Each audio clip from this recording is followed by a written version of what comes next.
Monday, everyone, to all my Instagram and Facebook friends and followers. I hope you all had a fantastic weekend, positive and productive. I want to come live today with an important message, and this message is about the most powerful tool that we all have. And I'm going to talk about something that's called the Milkshake Experiment. Hi Oksana, hi darling, so nice to see you. If you are coming on, please say hello, because it's really nice to say hello to you back. And if we haven't met before, then please tell me your name and where you are watching me from. It will be lovely to meet you. So I want to share this message with you because it's really, really important. So basically, the most powerful tool that we all have that we can use to take our lives to beyond limits, sky is the limit, or as they say in Dubai, sky is the starting point, or it can leave us stuck where we are and stuck in the past, and that is our mind. When we are born, some of you may know that we up until the age 6 or 7 live in our subconscious mind. So some people to refer to it that the baby's brain is like a sponge that just soaks all of the information in. And we have 4 types of brain waves. You may know alpha, beta, delta and theta. And babies mainly live in the theta state, which is where they simply absorb information. And not only absorb it, they absorb it as a fact, as a truth, as a belief. So what happens is then, when your parents or your friends or your teachers, people around you, the society, religion, all the different tribes and groups and communities that are part of our lives tell us things, and sometimes they tell us off, or sometimes they make a joke, or sometimes they simply say something that is not true. You as the child take it on as a belief. You don't have yet the filter to make the judgment, well actually what that person just said, it's not true, because they don't know what they're talking about.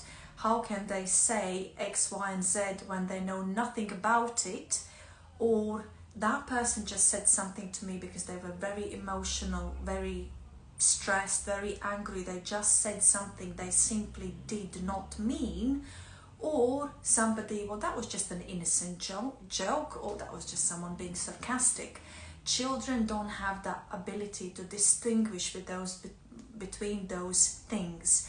So they just absorb and absorb and absorb, and they then form what's called the blueprint of the world. And unfortunately, as part of the blueprint, where we have the wonderful things, the wonderful morals and values, that our parents and others from the society have imprinted upon us, amongst those things we have many limiting beliefs. And then we grow up carrying things with us as adults from the past, although most of these things are not true or no longer are true. We still believe them to be true, so we act them out in our lives. So when it comes to weight loss, let me give you some specific examples, and this applies to any area in your life, but to make it more specific and to give you examples, I'll talk about my area of expertise, which is the weight loss. So let's say if you grew up believing that to feel full, you need to eat a big portion of something, or you need to eat a lot of carbs to feel full. And if you ate, salad or soup or smoothie, you wouldn't be full, or you would be hungry soon after. For example, all it would take that, I'm from Latvia, so potato has basically something that I've grown up eating. So it's taken me a long time to understand that I don't need to eat potato all the time to feel like I've had a substantial meal.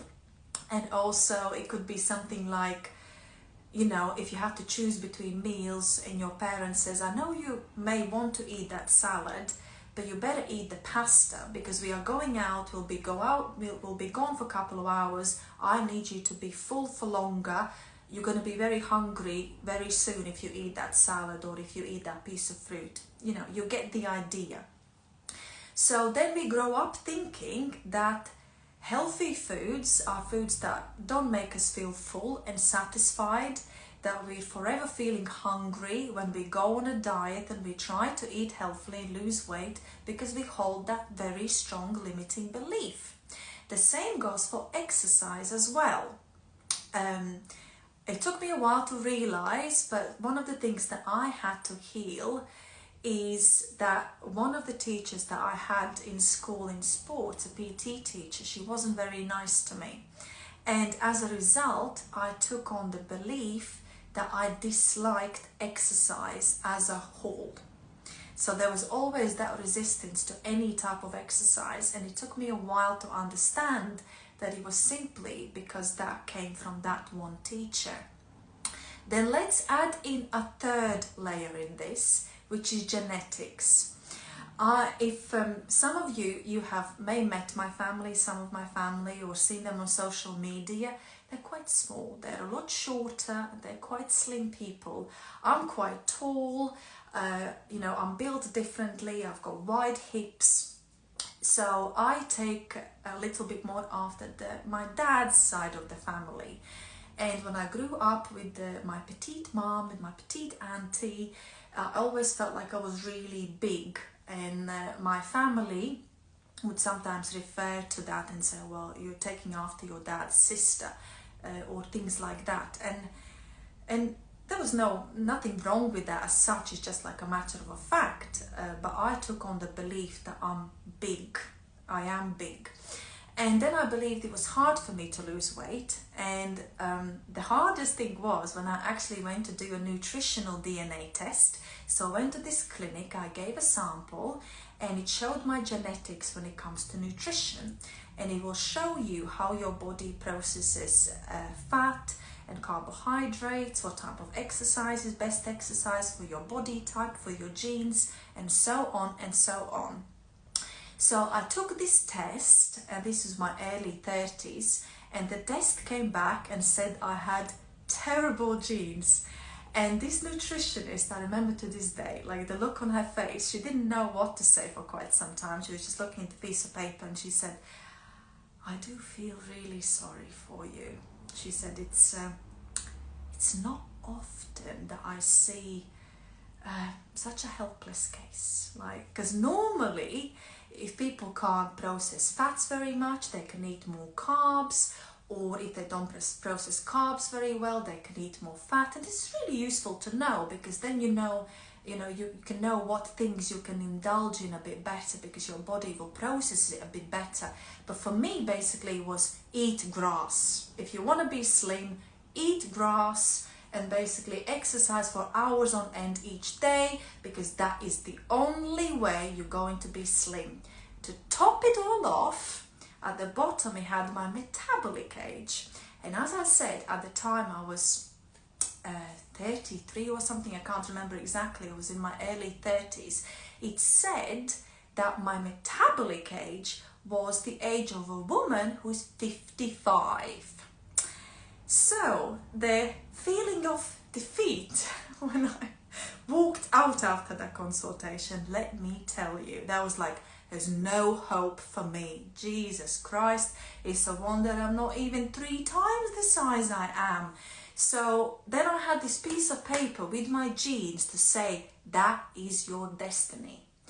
But it wasn't until I learned all these things. So how do you think I got on with losing weight when I was thinking that healthy food is never gonna fill me up, I'm always gonna be hungry, I hate exercising, but I'm gonna force myself to exercise anyway, I'm gonna do all of this, but it's really hard for me to lose weight anyway, so I'm probably not gonna lose any, it's gonna be very, very hard. So how do you think that journey was? Not easy. not good. It was an uphill struggle. But it wasn't until I learned about neuroplasticity and epigenetics. When I learned about neuroplasticity and when I started to study psychotherapy, I've realized that we have all these limiting beliefs. So, basically we build connections between the nerve cells, let's call them bridges or connections. Every time we practice that thought, have the feeling, do the behavior, we make that connection stronger. But it is possible, because our brain is plastic, it's dynamic, it's forever changing. It is possible to stop making that connection, which means that it will weaken over time and build new connections between different nerve cells. So we can dismantle these old limiting beliefs and we can work on new unlimiting beliefs. So that's what I did. And then I learned about epigenetics, and what I learned was that although you cannot change your genes, you can change your gene expression, and this is a game changer. So although my genes are terrible, with my mind and with my lifestyle choices, I have suppressed the bad genes and I provided the perfect environment for the other genes to be expressed instead. Those two things will change your life. And then I got to the point like, right, this doesn't have to be hard. It's going to be easy for me to lose weight. I know what to do now. I need to work with my mind. And once I work with my mind, I will figure out what I'm going to eat and how I'm going to move.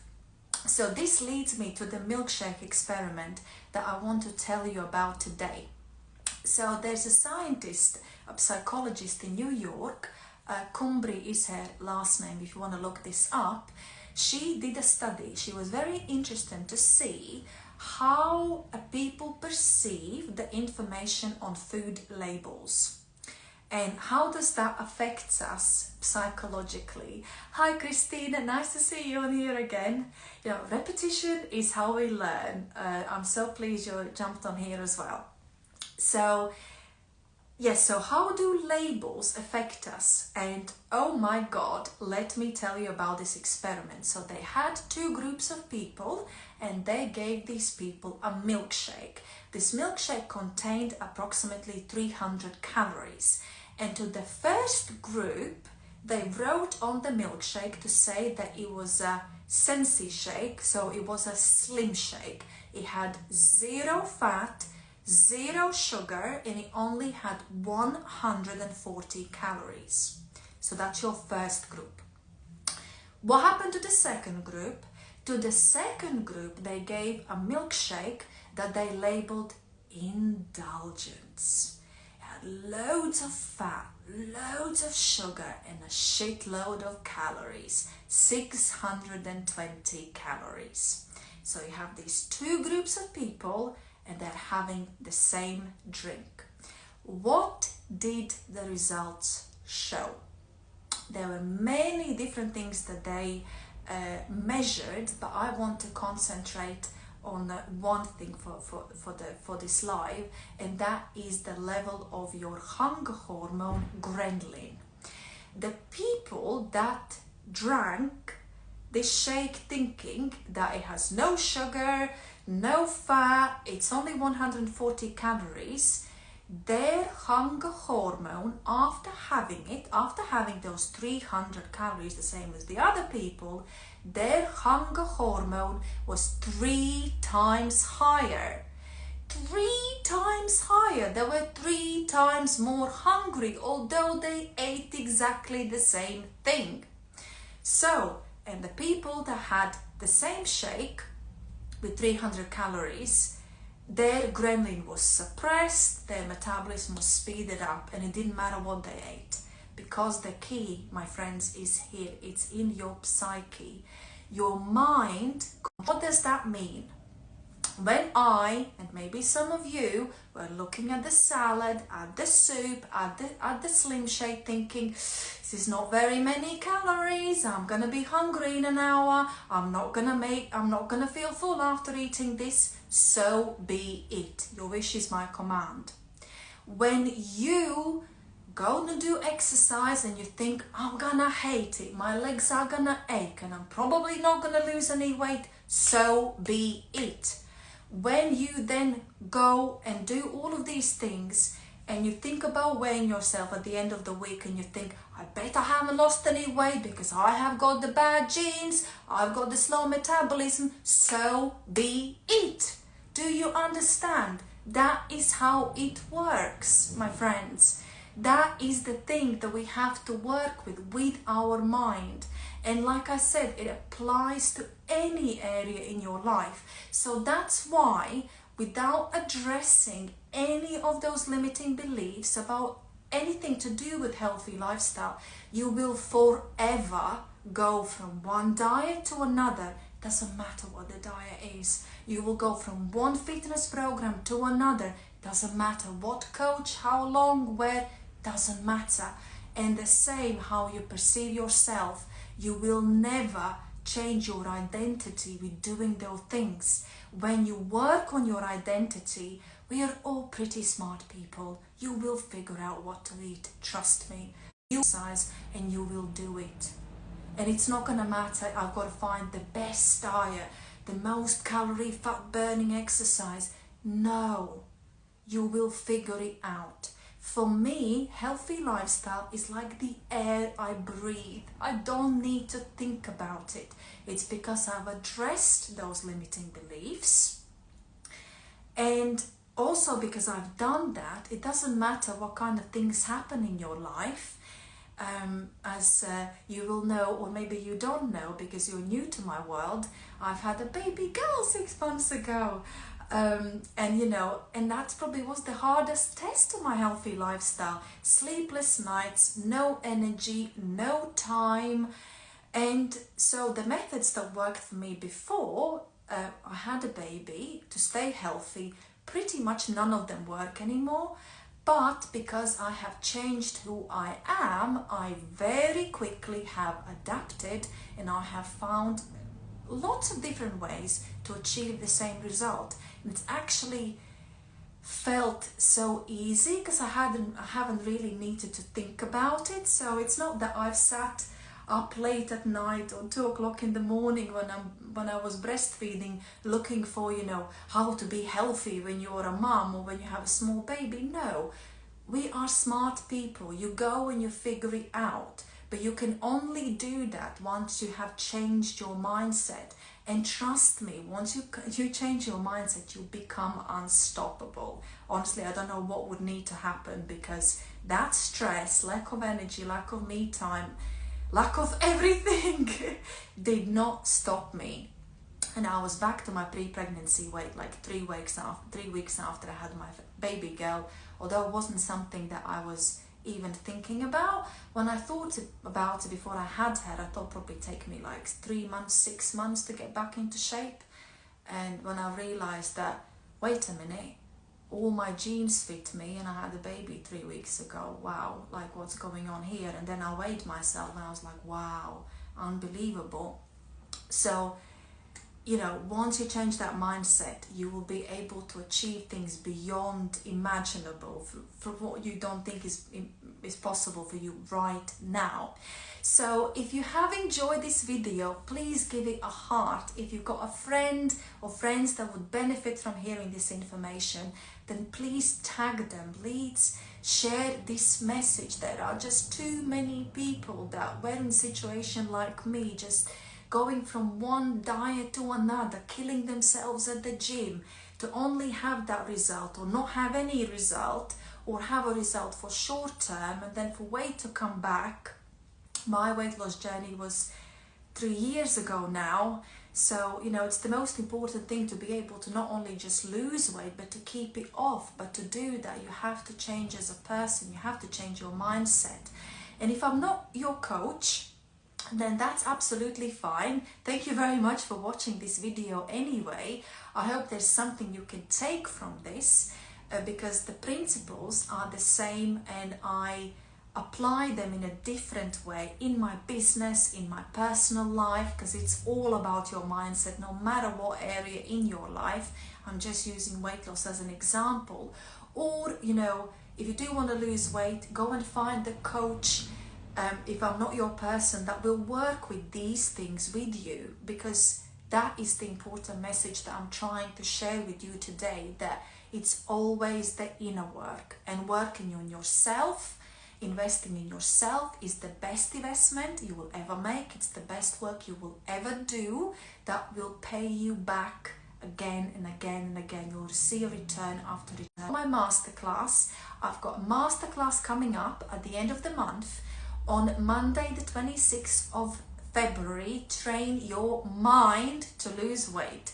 I think the title says it all, and I will talk about my strategies that I used myself, on myself, I'm still using, teaching my clients to use, and we all have had fantastic results with these, to lose weight, but more importantly to keep it off. So it's going to be a fantastic insight into my weight loss psychology program, which some of you may want to join after, or maybe you want to jump in for both right away. Why not? You know, be a keen bean and get it started, especially if you have always been stuck in this vicious circle, never getting any results, or just getting results short term. And it's also a place for me to add and share a little bit new knowledge that I want. So it's like a mixture of what's in my weight loss program with some new stuff that I've learned about since I ran my weight-based program last time, before I had my baby girl. So registration is on my website in my bio. This masterclass is available in 2 languages, because I'm now doing everything in English language as well as Latvian language. So just check out the dates. The English language is the 26th, which is a Monday. The Latvian language is Saturday, which is the 2nd. And for people who have been in one of my programs like you, Christine, it's probably going to be a great restart to get back on track and to get refocused again for this new year. If you've got any questions, then please message me. If not, I hope I'll see you at the masterclass. If you can't make the live Zoom live, because it's just, you can't describe the energy when you are there, and then it's your chance to ask me questions in real time. But if that's not an option, don't worry, just register and I will send you the recording afterwards, and you can ask me any questions you may have afterwards. So I will love you and leave you. Have a fantastic rest of the afternoon. Don't forget the heart, don't forget to share, and I will see you very soon. Bye for now.